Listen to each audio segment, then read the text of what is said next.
Welcome in. I'm Prim Saripapat. The world's largest shoe and apparel company confirmed to ESPN.com that they have signed not only this year's Heisman Trophy winner and Marcus Mariota and two runner-ups, they also landed the likely #1 overall pick in this year's draft, Jameis Winston. ESPN sports business reporter Darren Ravel is covering this story. So Darren, Nike terminated its contract with Ray Rice and Adrian Peterson, and with everything that's going on with Winston, why did Nike decide to sign him?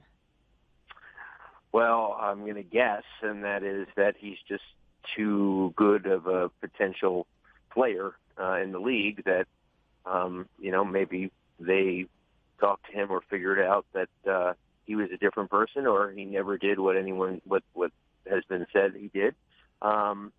It's certainly a risky time. Nike has never terminated more people than they have in the last 8 months, as you mentioned, Ray Rice and Adrian Peterson, not to mention John Jones, UFC, Oscar Pistorius, and then, obviously their main star of last year's draft class, Johnny Manziel, not having the greatest year, going to rehab. So I think from an endorsement standpoint, it's been a state of flux that Nike is not necessarily comfortable with, but that's not going to stop them from believing in athletes, signing athletes, and signing more athletes than anyone else.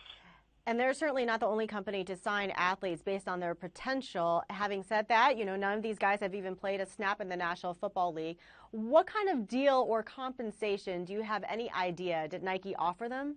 Yeah, usually these deals are in between, $25,000 a year and $600,000 a year. RG3, Reggie Bush, has been known to get $1 million a year with Adidas both times. But the Johnny Manziel deal was approaching $1 million a year. Tim Tebow was $300,000 a year. So it's not quite like the shoe deals of the NBA players, simply because cleats don't sell in the same way that basketball shoes do.